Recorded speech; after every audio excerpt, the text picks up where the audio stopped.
Sometimes you will come across a problem that can't be solved by any algorithm you've learned.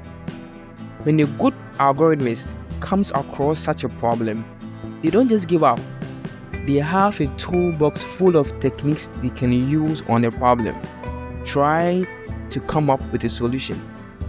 Divide and conquer is the first general technique you learn. Divide and conquer. So we will do an example through a visual. Suppose you are a farmer with a plot of land. You want to divide this farm evenly into square plots. You want the plots to be as big as possible. So none of these will work. Here, the boxes are not square. You can see they are rectangular.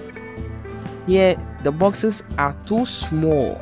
Remember, we want them to be as big as possible and evenly.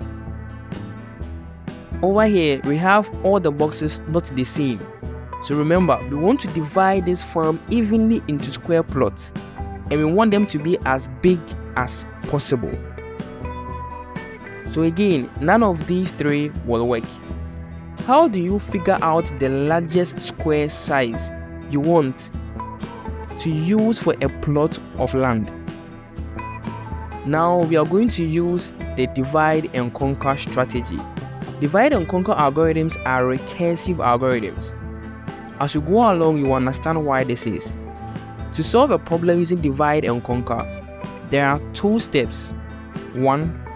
Figure out the base case. This should be the simplest possible case. And 2. Divide your problem until it becomes your base case. Let's use divide and conquer to find the solution to this problem. What is the largest square size you can use? First, figure out the base case. The easiest case would be if one side was a multiple of the other side. In this case, we have a 1680 by a 640. Clearly, one side is not the multiple of the other side. So, our base case will be that the easiest way would be if one side was a multiple of the other side. That will give us the biggest possible square size for our land. Suppose one side is 25 meters. To explain more, suppose one side is 25 meters and the other side is 50 meters. Then the largest box you can use is 25 meter by 25 meter. You need 2 of those boxes to divide up the land. Now you need to figure out the recursive case. So the second step is the recursive case. This is where divide and conquer comes in. According to divide and conquer, with every recursive call, you have to divide your problem or reduce your problem. How do you reduce the problem we have here? Let's start by marking out the biggest boxes you can use. From the problem we were given, a 1680 meter by a 640 meter. You can fit two 640 by 640 by 640 boxes in there. That's in the plot of land. And there's some land still left to be divided. Now, the aha moment. Here is a farm segment left to divide. We are going to apply the same algorithm to this segment that is left to be divided or to be split up. So we have our new farmland to be split up. After we filled or we fitted the two 640 by 640 boxes on the plot of farm. So we started out with a 680 by a 640 farm that needed to be split up. But now you need to split up a smaller segment, which is a 640 by 400. If you find the biggest box that will work for this size, that will be the biggest box that will work for the entire farm. You just reduce the problem from a 680 by 640 farm to a 640 by a 400 farm. Let's apply the same algorithm again on the new farmland to be split up. Starting with a 640 by a 400 meter farm, the biggest box you can create is a 400 by 400 meter. And that leaves you with a smaller segment, which will be a 400 by a 240 meter farm. And you can draw a box on that to get an even smaller segment. So now dealing with the new smaller segment,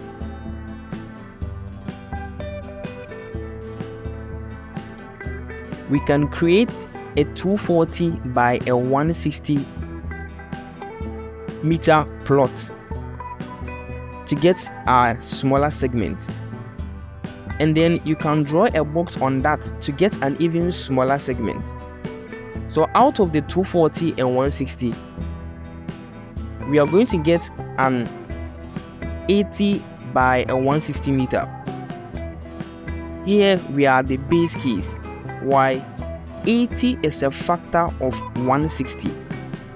If you split up this segment using boxes, you don't have anything left. You have an 80 by 80 plot of land. So for the original farm, the biggest plot size you can use is 80 by 80. To recap on the whole divide and conquer and how it works, the first step is to figure out a simple case as the base case. And the second step is to figure out how to reduce your problem and get to the base case.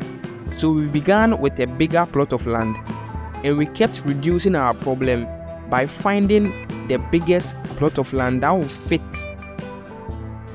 evenly. And then we work on the smaller segments and we keep reducing it until we get to our base case, which in this case was an 80 by 80 meter. So that is a simple analogy or a visual example of how divide and conquer actually works. One good thing to note is that divide and conquer isn't a simple algorithm that you can apply to a problem. Instead, it is a way to think about a problem. Now that we've divided and conquered our farmland, let's go ahead and grow some crops by liking and subscribing to this channel. Until next time, Aditya.